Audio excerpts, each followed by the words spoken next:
का टैक्स आप यहाँ आके अलग से दोगे, मतलब एक एंट्री एक्स्ट्रा पास हो गई इसमें, एक क्या मैं कहूँगा 2 एंट्री एक्स्ट्रा पास होगी इसमें।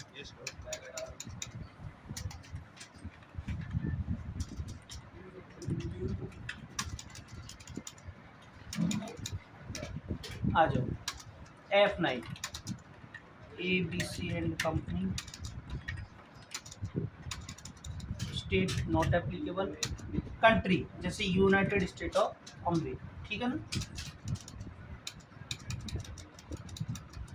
यहाँ पे लेजर बनाना है इंपोर्ट परचेज अकाउंट। ध्यान रखना तीनों में अलग अलग, लोकल में ओनली परचेज, दूसरे राज्य में इंटर स्टेट परचेज, और दूसरे देश में इंपोर्ट मतलब आयात परचेज, आयात खरीद बोलते हैं। और परचेज जाएगा और जाएगी सब परचेज खाते में, क्योंकि है सब परचेज का ही प्रकार।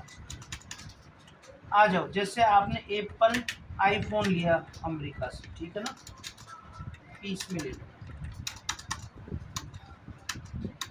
HSN। अब यहाँ पूरे दूसरे राज्य में देश में पूरे 8 डिजिट डालेंगे यहाँ टैक्सेबल 28%। जैसे आप 1 2 तो लाओगे नहीं, 100 लिया है और एक पड़ गया आपके 80,000 रुपये। अब ये 80 लाख का माल है, अब वो आपको यहाँ IGST लगा के नहीं देगा, वो तो जहाँ उनका जो लगता है अमेरिका में वो लगा के देगा। तो वो सब हमारे लिए क्या है, खर्चा, जो भी वो लगा के देगा वो सब हमारे लिए खर्चा है।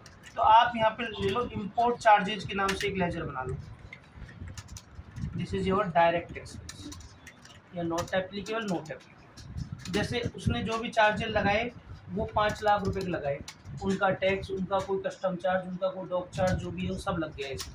और यहाँ पर यस करके आपके जब यहाँ वेसल से उतरता है माल जहाज से, तो वहाँ पर एंट्री होती है, कस्टम अधिकारी एंट्री करते हैं, उस एंट्री की डेट और कौन सा पोर्ट पे उतरी है, कौन से बंदरगाह पे उतरी है। जैसे मुंबई पोर्ट पे उतरी है तो मुंबई में 4 पोर्ट बने हुए हैं, कोई सा भी पोर्ट ले लो। ये तो ये होगा। अभी टैक्स नहीं दिया इस पे, अब अपन को टैक्स देना है केवल 80 लाख पे। तो कैसे देंगे, आ जाओ F7 क्या करोगे, Alt J GST increase of tax liability. क्या करना है, टैक्स लायबिलिटी। इसका मतलब हो गया कि आपको टैक्स लायबिलिटी बढ़ानी है। एंटर करो, कैसे बढ़ानी है, इंपोर्ट ऑफ गुड्स, मतलब आप दूसरे देश से माल खरीद लो। ये तो अलग अलग प्रकार है, इन वजह से टैक्स बढ़ता है। अभी मैं कौन सा प्रकार बता रहा हूँ आपको, इंपोर्ट ऑफ गुड्स, बाकी और समय समय पर समझेंगे। अब इसमें बाई का मतलब होता है DR में, DRCR ले लेता हूँ इसको। अब DR में लिखो आप इंपोर्ट टैक्स के नाम से एक लेजर बनाओ, इंपोर्ट टैक्स, और ये जाएगा आपका करंट असेट्स में। किस में जाएगा, करंट असेट्स। कितना हो गया, 80 लाख है ना, तो मैं कैलकुलेटर चालू कर रहा हूँ उसी से। 80 लाख इंटू कितना परसेंट वाला था, 28%। इंडिया में उसकी क्या रेट थी, 28%। तो ये हो गया 22,40,000 रुपये यहाँ टैक्स हो गए। To IGST duties and tax, GST integrated. अब आपका ये 28 लाख लाइबिलिटी में बोलेगा आपका 80 लाख। बैलेंस शीट में आप देखोगे तो 22,40 की लाइबिलिटी खड़ी हो गई आपकी, 22,40,000 की लाइबिलिटी खड़ी हो। जब तक ये एंट्री नहीं करोगे जब तक ये खड़ी नहीं होगी। अब जो लाइबिलिटी खड़ी हो गई अब उसका पेमेंट करना है सरकार को। आ जाओ F5 कंट्रोल ऐप से पेमेंट करोगे, टैक्सेशन जितने भी पेमेंट होंगे control app. GST recipient liability, क्योंकि हमारी लाइबिलिटी प्राप्तकर्ता कौन है, हम, हमारी लाइबिलिटी। कब से कब तक, 1/4 से 30/4 पेमेंट टैक्स का मंथली होता है, 30 तारीख लेता नहीं है मैं, 1/4 से 1/4 कर रहा हूँ। अब चूंकि 10,000 से ऊपर का जितना भी टैक्स होता है वो बैंक से जमा होता है, और अगर 10,000 से कम का है तो आप कैश जमा करा सकते हो बैंक में जाके। IGST कितना, 22,40,000, ये आप इंडिया में आके सरकार को दोगी। बैलेंस जीरो हो गया। यहाँ चालान की डिटेल आ जाएगी, जैसे आपने NEFT करवाया है कौन से बैंक से, SBI बैंक से, जिस बैंक में व्यापारी का खाता है। कॉमन CPN नंबर ये सब चालान में लिखे रहते हैं, 17 डिजिट के। SIN नंबर ये 11 डिजिट के, ये सब चालान में लिखे रहते हैं। BRN नंबर 60 डिजिट के, ये चालान में है। पेमेंट की डेट, ये आपने पेमेंट कर दिया। अब आपकी लाइबिलिटी हो गई खत्म, जीरो।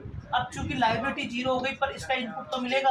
अगर हम लोकल मार्केट से खरीदते तो बाकायदा सरकार हमको इसका क्या देती, इनपुट देती। इनपुट का मतलब होता है टैक्स का बेनिफिट, मुजरा। तो कैसे देगी, F7 वापस Alt J increase of input tax credit. Last entry क्या होगी, increase of input tax credit, किस वजह से, इंपोर्ट ऑफ गुड्स की वजह से।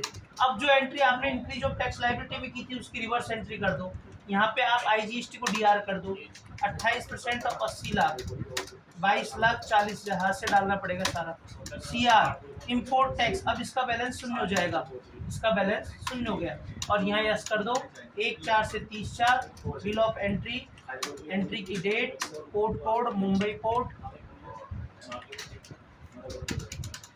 अब आपको ये माइनस में मिलेगा, मतलब इनपुट मिल चुका, अगर ये माइनस में है तो आपका इनपुट मिल चुका। तो ये होती है इसकी फाइनल एंट्री। तो मतलब हर एंट्री की 4 एंट्री होगी, जब भी दूसरे देश से खरीदोगे ये 4 एंट्री पास होगी। करो।